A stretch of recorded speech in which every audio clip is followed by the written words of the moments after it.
nem sempre guarda elementos suficientes da fé evangélica.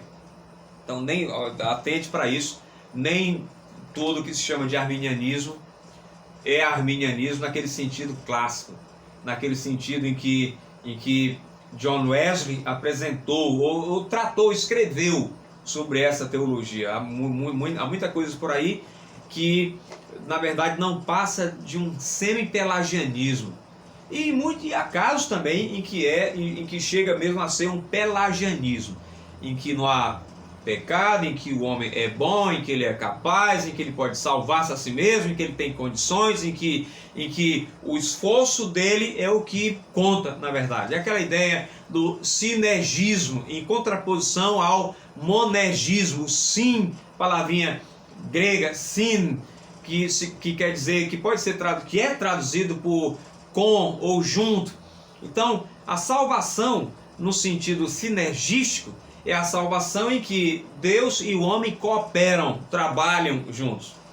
Ao contrário daquela visão monergística, em que se coloca toda a ênfase na parte do que Deus faz. Aquilo que nós lemos no livro de Jonas, a salvação pertence ao Senhor. Quer dizer, aquele é o emblema, é o versículo que, de maneira mais emblemática e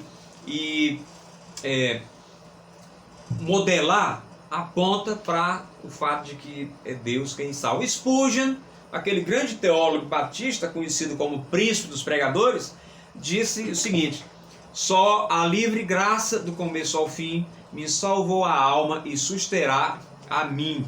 Então, outro aspecto sobre a natureza dos decretos de Deus é que o decreto se relaciona tanto com Deus como com o homem.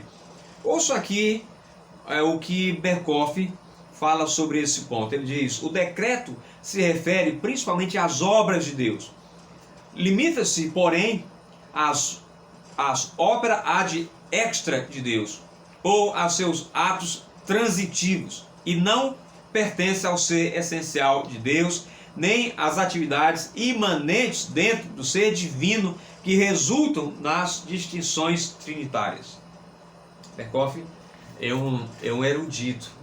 Essa aqui é a maneira simples de falar, é o modo como ele fala com simplicidade sobre essas questões teológicas. Se você pegar Sproul, o livro Somos Todos Teólogos, acredito que alguns de vocês o tenham, Sproul vai colocar a questão de uma maneira mais simples. O mesmo vai acontecer com o Millard Erickson, ou mesmo com o Wayne Grudem. Eles vão tratar do assunto de uma maneira mais amena, mais palatável, mais acessível. Por isso que no curso de introdução à teologia sistemática, eu passo como livro-texto esse do Sproul, Somos Todos Teólogos. Mas isso aqui para vocês é compreensível, vocês não vão ter dificuldades. E mesmo que tenham, para que aqui existem os dicionários, tanto da língua portuguesa quanto de teologia. E é assim que se aprende, enfrentando as durezas de alguns textos com os quais nós nos encontramos. Mas isso então, pessoal, para mostrar que o decreto se relaciona tanto com Deus quanto com o homem. Agora, o último aspecto que é mencionado aqui por Berkhof sobre esse tópico, a natureza dos decretos divinos, é que o decreto para agir não é o ato propriamente dito. Os decretos são uma manifestação e um exercício internos dos atributos divinos que tornam certa a futurição das coisas, mas não se deve confundir este exercício da inteligente volição de Deus com a realização dos seus objetivos na criação, na providência e na redenção. Então, aqui sobre a questão do agir, do decreto para não agir, não ser o ato propriamente dito, eu me lembrei de um teólogo, ao mesmo tempo filósofo, chamado Boécio, não confundir com Beócio, Boécio, que escreveu um livro sobre os futuros contingentes.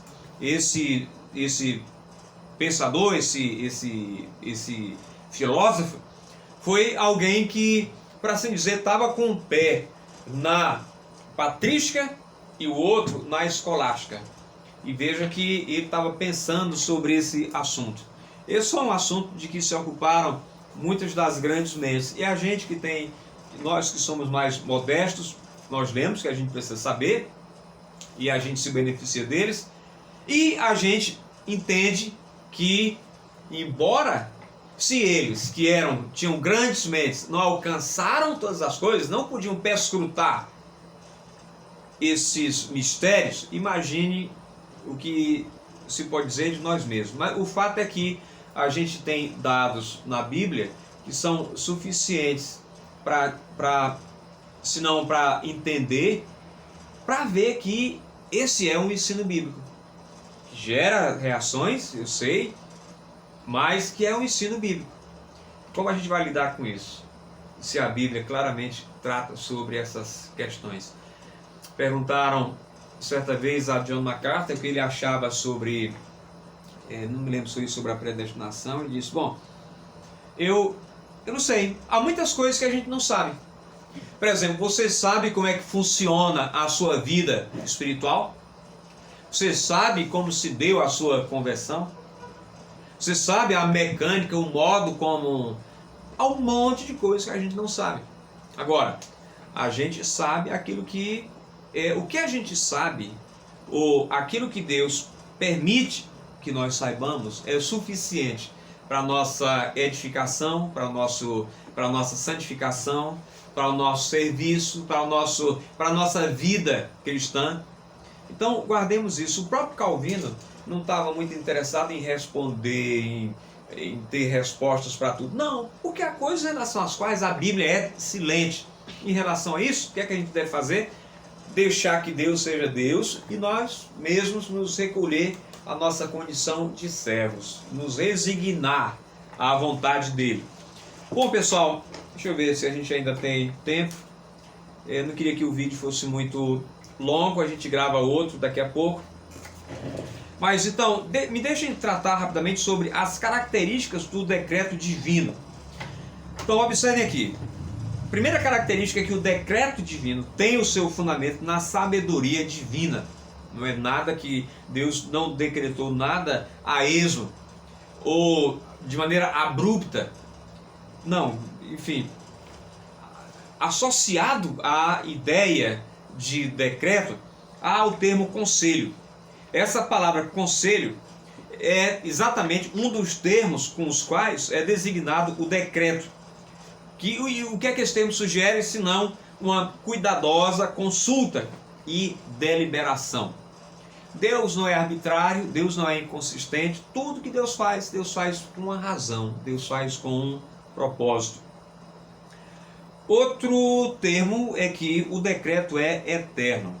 O decreto divino é eterno no sentido de que está inteiramente na eternidade. Num certo sentido, a gente pode dizer que todos os atos de Deus são eternos, desde que não há sucessão de momentos no ser divino. Deus não é temporal. Não há sucessão de momentos em Deus. Deus é eterno. Assim, os seus atos estão na eternidade. Além da eternidade, o decreto divino é eficaz. Ele não falha, ele não fracassa, ele é eficaz. Agora, observe, isso não significa que Deus determinou fazer que acontecessem por uma direta aplicação do seu poder, mas todas as coisas incluídas em seus decretos, mas somente que aquilo que ele decretou certamente vai acontecer de maneira infalível. Inclusive, a Roth, eu tenho aqui um livro dele intitulado, foi traduzido para português, Esboços de Teologia. Ele diz o seguinte: o decreto providencia em cada caso que o evento seja efetuado por causas que agirão de maneira perfeitamente coerente com a natureza do evento em questão. Assim, no caso de todo ato livre de um agente moral, o decreto prova ao mesmo tempo, primeiro, que o agente seria um agente livre, que os seus antecedentes e todos os antecedentes do ato em questão seriam o que são. Terceiro, que todas as presentes condições do ato seriam o que são. Quarto, que o ato seria perfeitamente espontâneo e livre da parte do agente. E quinto, que certamente seria um ato futuro. Então, veja suas características. O decreto divino tem um fundamento na sabedoria divina, ele é eterno, ele é eficaz e ele é imutável. Ele não vai mudar. Ele não vai sofrer alteração. Ninguém vai declarar, vai ordenar que Deus mude a sua mente quanto àquilo que ele decretou. E também ele é incondicional ou absoluto, Berkhof diz. O que quer dizer que o decreto não depende, em nenhuma das suas particularidades, de nada que não esteja nele. Então, pessoal, as duas últimas características do decreto é que ele é universal, quer dizer, ele abrange todas as coisas, e ele se dá, quanto ao pecado, ele é permissivo. Porque se pode falar sobre a vontade decretiva de Deus e a vontade permissiva de Deus. E aí vão entrar mais para frente coisas como concorrência, como preservação, como a própria providência que tem, enfim, no seu bojo, esses elementos, concorrência e preservação. Então veja só, da soberania de Deus, ou a soberania de Deus, estão conectados ou derivam dela, quer dizer, dessa grande doutrina, não somente os decretos de Deus, a providência de Deus, a predestinação, a eleição. A gente vai ver daqui a pouco mais especificamente a questão da predestinação, e depois a gente vê, no próximo vídeo a gente trata sobre a predestinação e sobre a eleição. O termo decreto divino, como eu disse, é um termo geral. A predestinação está dentro dos decretos divinos, ou do decreto divino. A gente pode dizer que a predestinação é um decreto, é algo geral também. Já a eleição, alguns teólogos a relacionam mais a questão, a salvação dos homens, a escolha de homens, de seres humanos para salvação. Então, vamos ficar aqui nesse ponto, e a gente retoma no próximo vídeo sobre a doutrina da predestinação.